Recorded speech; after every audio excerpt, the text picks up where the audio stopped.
berkoordinasi dengan rumah sakit keterkaitan obat untuk membawa yang bersangkutan ke rumah sakit tersebut untuk dilakukan perawatan.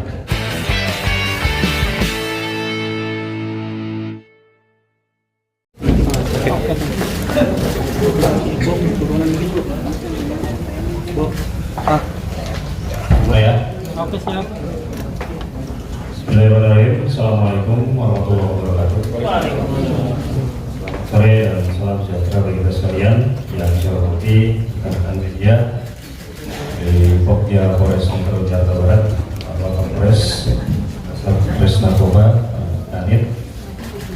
Hadirin sekalian, pada sore hari ini kami dari Polres Metropolitan Jakarta Barat yang menyampaikan hasil pengungkapan tindak pidana narkotika jenis ganja yang melibatkan pabrik figur oleh Satuan Reserse Narkoba Polres Metro Jakarta Barat.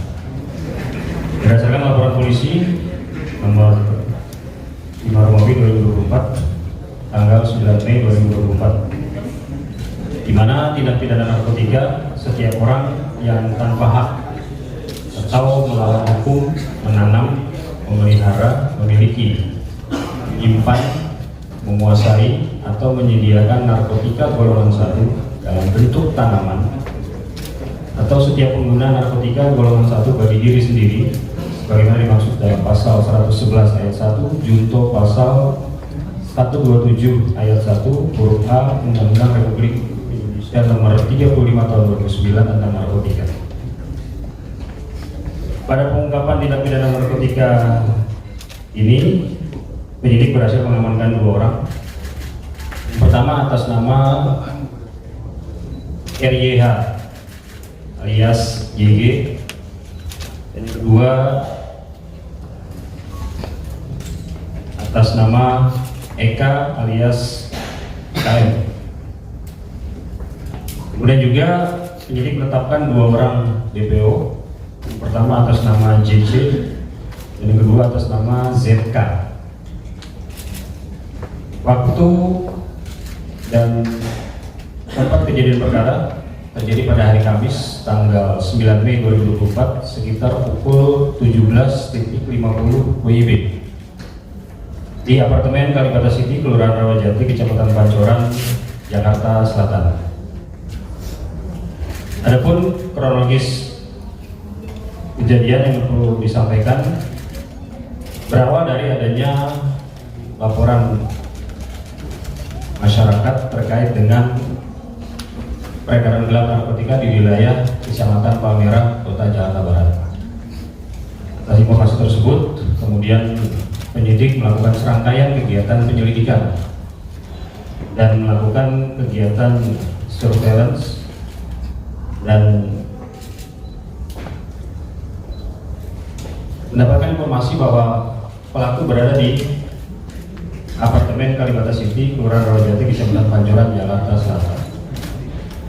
Atas informasi tersebut, penyidik Satuan Reserse Narkoba Polres Metro Jakarta Barat berhasil mengamankan 1 orang atas nama RYH alias YG.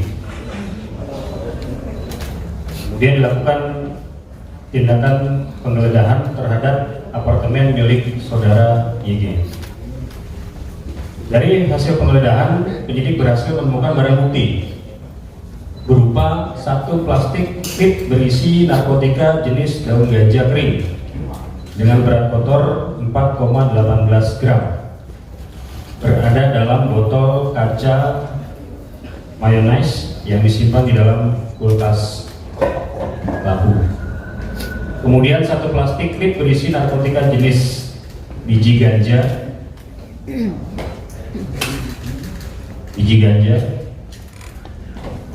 dengan berat kotor 8,16 gram yang disimpan dalam bungkus rokok warna biru putih serta ditemukan 3 kertas papir. Di samping itu juga turut disita 1 buah handphone warna hijau yang digunakan pelaku untuk memesan narkotika jenis ganja tersebut.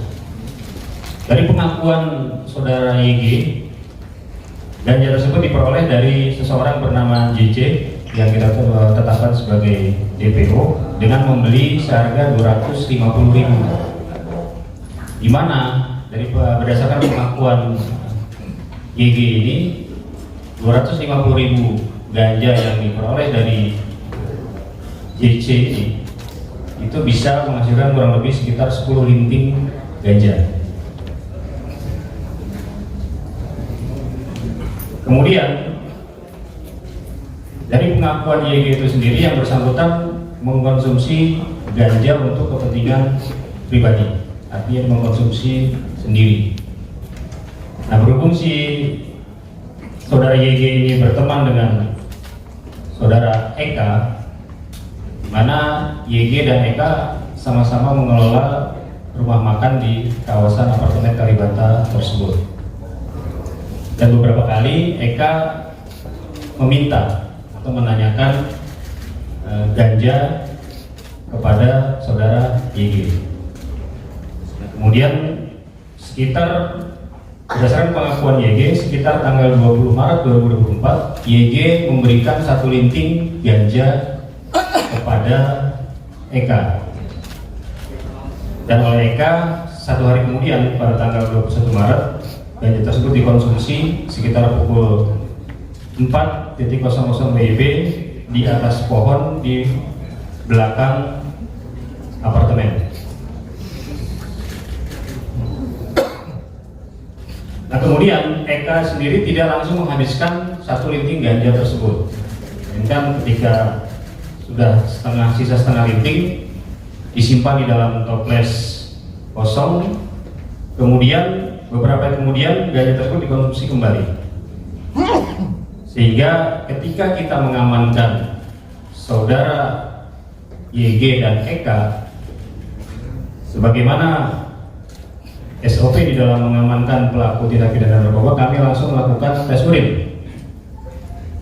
Dan terhadap kedua orang tersebut dinyatakan positif urinnya mengandung THC atau tetrahydrocannabinol, zat aktif yang terkandung di dalam narkotika jenis ganja. Atas penemuan barang bukti hasil tes urin, kemudian penyidik mengamankan kedua orang tersebut dibawa ke Polres Metro Jakarta Barat untuk dilakukan penanganan lebih lanjut. Dan terhadap tersangka dan terhadap kedua orang tersebut sudah kita tetapkan sebagai tersangka, baik saudara YG maupun saudara Eka. Dari serangkaian pengungkapan tindak pidana ini, penyidik berhasil mengamankan barang bukti. Yang pertama, narkotika jenis ganja dengan berat 12,34 gram dengan perincian daun ganja kering seberat 4,18 gram dan narkotika jenis biji ganja seberat 8,16 gram. Ini perlu juga disampaikan bahwa biji ganja termasuk juga bagian daripada ganja. Berdasarkan Peraturan Menteri Kesehatan Nomor 30 Tahun 2023 tentang perubahan golongan narkotika, disebutkan bahwa tanaman ganja termasuk dalam genus cannabis, dari mulai tanaman, biji, jerami, termasuk hasil olahan yang berupa damar ganja maupun hasil, itu termasuk pada golongan tanaman ganja. Kemudian penyidik juga berhasil mengamankan 3 pak kertas papir, kemudian 1 buah botol kaca mayonnaise, 1 bungkus rokok warna biru putih, 1 buah handphone warna hijau, dan hasil cek urin kedua tersangka yang positif mengandung zat aktif THC. Terhadap para tersangka, untuk saudara YG kita kenakan dengan pasal 111 ayat 1 junto pasal 127 ayat 1 huruf A Undang-Undang Republik Indonesia Nomor 35 Tahun 2009 tentang narkotika, dengan ancaman hukuman pidana penjara minimal 4 tahun, maksimal 12 tahun, dan pidana denda paling sedikit 800 juta rupiah dan paling banyak 8 miliar rupiah. Terhadap tersangka Eka kita kenakan dengan pasal yaitu 127 ayat 1 huruf A Undang-Undang Nomor 35 Tahun 2009 tentang narkotika tentang penyalahguna narkotika golongan 1 bagi dirinya sendiri wajib direhabilitasi atau pidana penjara maksimal 4 tahun. Terhadap tersangka atas nama Eka, sebagaimana yang sudah kita lakukan ketika penyidik berhasil mengamankan kedua pelaku, kemudian dilakukan serangkaian tes kesehatan. Untuk kondisi YG sendiri dinyatakan sehat dan tidak ada kendala. Kemudian saudara Eka, hasil pemeriksaan kesehatan dari dokter yang bersangkutan mengalami kondisi depresi dengan indikator tekanan darah 230/91. Atas kondisi tersebut, penyidik berkoordinasi dengan Rumah Sakit Ketergantungan Obat untuk membawa yang bersangkutan ke rumah sakit tersebut untuk dilakukan perawatan dan juga melakukan permohonan asesmen kepada tim asesmen terpadu BNN untuk meminta rekomendasi terhadap tindak lanjut penanganan terhadap saudara Eka. Mengapa kita lakukan asesmen kepada tim asesmen terpadu BNN? Karena saudara Eka ini positif menggunakan ganja. Namun yang bersangkutan tidak kedapatan memiliki barang bukti yang ada padanya. Dan juga dengan mempertimbangkan kondisi kesehatan yang bersangkutan, yang kita tahu sendiri bahwa yang bersangkutan pernah mengalami riwayat sakit, dan memang pada saat kita amankan yang bersangkutan mengalami kondisi yang kurang sehat, maka saat ini untuk saudara Eka dirawat di Rumah Sakit Ketergantungan Obat Jakarta, dan ada rekomendasi dari Direktur Utama Rumah Sakit Ketergantungan Obat Jakarta bahwa yang bersangkutan tidak dalam kondisi yang memungkinkan untuk dihadirkan dalam rilis pada sore hari ini, dan atas dasar pertimbangan kemanusiaan maka saudara Eka kita putuskan untuk tetap dirawat di RSKO Jakarta, dan nantinya akan kita lakukan proses rehabilitasi berdasarkan surat telegram Kabareskrim Polri nomor 145 tahun 2021 terkait dengan implementasi Perpol nomor 8 tahun 2021 tentang penanganan tindak pidana narkotika melalui keadilan restoratif atau restoratif justice. Jadi proses terhadap saudara Eka ini juga bagian daripada proses penanganan tindak pidana, namun melalui keadilan restoratif atau restoratif justice sebagaimana diatur oleh ketentuan. Jadi ini yang perlu saya sampaikan. Silakan bagi teman-teman media jika ingin bertanya, saya persilakan. Sudah berapa hari Pak dirawat? Yang bersangkutan sudah 2 hari. Jadi berdasarkan ketentuan perundang-undangan, penyidik memiliki waktu 3x24 jam sesaat setelah diamankan untuk melakukan serangkaian penyelidikan. Kemudian ketika 3x24 jam juga masih kurang, undang-undang memberikan amanat untuk diperpanjang selama 3x24 jam. Sehingga selama 6 hari penyidik memiliki waktu untuk melakukan serangkaian kegiatan penyelidikan juga observasi terhadap para pelaku, termasuk saudara Eka itu sendiri. Jadi ketika kita masih memiliki waktu proses penyelidikan terkait perkara ini, maka sejak 2 hari yang lalu saudara Eka kita bawa ke Rumah Sakit Ketergantungan Obat di Fatmawati. Dalam kondisinya sekarang seperti apa, dan motif saudara Eka untuk menggunakan narkoba itu apa? Ya, motifnya untuk dikonsumsi secara pribadi, karena memang dari pengakuan saudara YG sendiri beberapa kali saudara Eka ini meminta agar saudara YG ini memberikan ganja kepada Eka. Ditanyakan untuk apa? Yang saya pakai sendiri. Jadi memang motifnya adalah untuk mengkonsumsi secara pribadi. Pak Kapolres, berarti bukan karena penyakitnya yang dialami dia mengonsumsi itu ya? Bukan.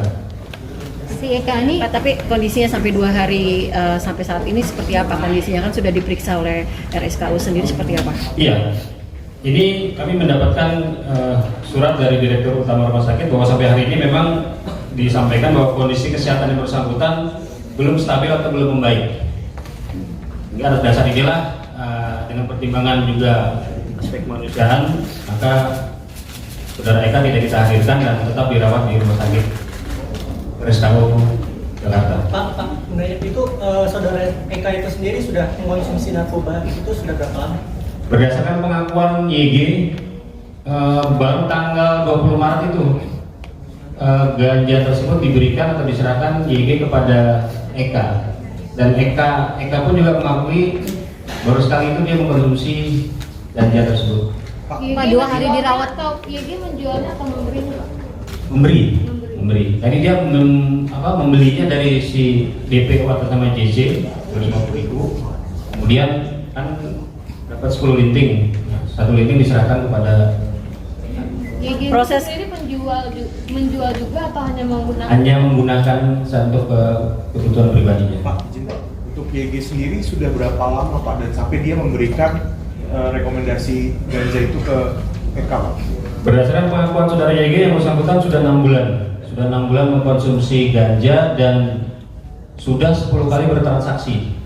10 kali bertransaksi membeli ganja kepada saudara JC yang kita tetapkan sebagai DPO. Misalnya mungkin apakah mau coba-coba atau Iya. YG itu tadi untuk dikonsumsi secara pribadi.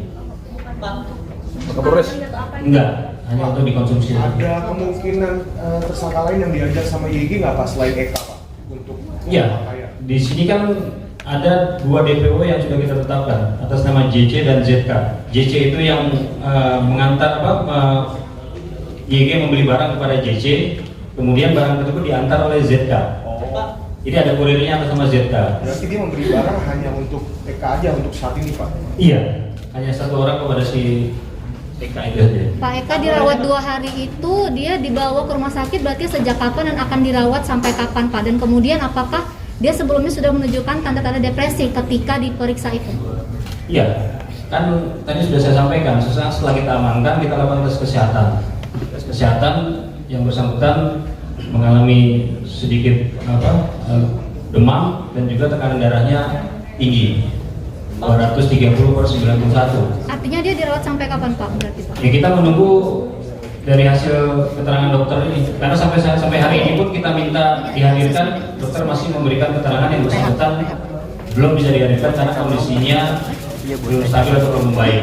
Kita menghindari hal-hal yang tidak diinginkan dan juga dengan pertimbangan kemanusiaan, maka yang bersangkutan kita putuskan tetap dirawat di rumah sakit RSKU. Pak, proses rehab itu sendiri apakah setelah melihat hasil kondisi yang lebih stabil kesehatan Eka sendiri atau seperti apa Pak?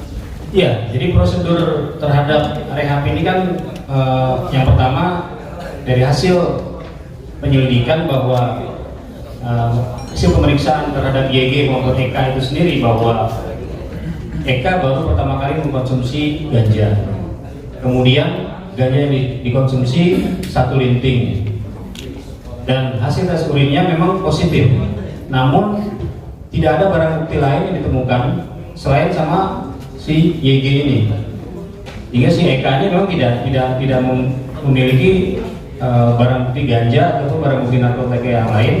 Nah, berdasarkan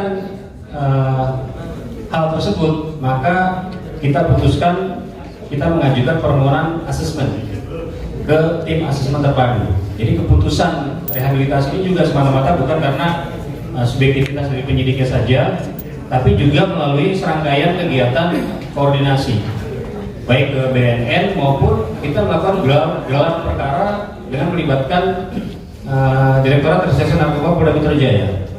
Hingga atas data tersebut memang kita sepakat, kita putuskan berdasarkan peraturan ketentuan perundang-undangan yang berlaku, maka terhadap saudara Eka ini kita lakukan rehabilitasi. Pak, berarti yang direhab itu saudara Eka doang apa saudara YG juga ikut direhab, Pak? Hanya Eka saja. YG karena dia memegang barang bukti seberat 12,34 gram ganja, maka yang bersangkutan kita proses dan kita kenakan dengan pasal 111. Kapan rencananya bakal direhabnya Pak saudara Eka, Pak? Mungkin, Pak? Ini kan sudah masuk proses rehab. Dengan yang bersangkutan dirawat di RSKU sudah masuk ke proses rehab. Karena tadi kita punya kewenangan selama 6 hari. Setelah 6 hari kita wajib menentukan apakah yang bersangkutan kita rehab atau kita tetapkan sebagai tersangka. Pak, hubungan YG sama Eka itu sebagai apa Pak? Mitra bisnis. Jadi YG dan Eka ini sama-sama mengelola rumah makan pecel ayam kalau nggak salah, Pak kabar di apartemen Kalibata. Izin untuk yang tadi kan ada barang bukti yang biji ganja itu ya. Nah itu biji ganja itu apakah memang nanti niatnya untuk ditanam atau memang pada akhirnya itu memang cuma buat dikonsumsi aja? Ya, jadi memang dari pengakuan YG ini biji ganja ini dikumpulkan ketika yang bersangkutan membeli, tadi sudah 10 kali membeli ganja, dikumpulkan biji ganja ini sampai terkumpul seberat sekitar 8,16 gram. Jadi memang untuk disimpan saja. Ketika kita mengacu kepada peraturan Menteri Kesehatan bahwa biji ganja termasuk bagian daripada tanaman ganja, maka kita tetap yang kita kenakan yang bersangkutan memiliki ganja sebanyak 12,34 gram. Jadi belum diketahui apakah biji ganja? Belum. Ya. Apakah berniat Pak untuk menanam ganja sendiri? Tidak ada. Pak, tersangka ngasih alasan nggak Pak? Kenapa konsumsinya selalu di atas pohon itu Pak? Selalu konsumsi ganja selalu naik pohon kan? Nah, itu kan tadi di atas pohon. Dia yang bersangkutan baru sekali konsumsi ganja, ya mungkin ada juga rasa was-was, ketakutan gitu, sehingga berupaya mencari tempat yang aman. Berarti jauh Pak dari apartemennya. Di belakang apartemen, Agak jauh jaraknya. di belakang apartemen, nggak jauh. Pak, kemudian kenapa YG memberikan ganja itu kepada Eka? Pak, apakah itu sekali minta atau berkali-kali gitu Pak? Baru sekali di tanggal 20 Maret itu. Dan alasannya dikasih ke Eka apa Pak mungkin Pak? Ya karena Eka minta terus, nagih terus kepada saudara YG berkali-kali. Karena sudah berkali-kali sering menanyakan, meminta, akhirnya YG memberikan 1 linting ganja kepada Eka. Ada tindak pencegahan juga nggak dari YG ke Eka buat mau pakai gas? Iya, awalnya kan ditolak. Awalnya YG nggak mau kasih, cuma karena sering ditanya, diminta, akhirnya diberikanlah 1 linting itu. Cukup? Cukup.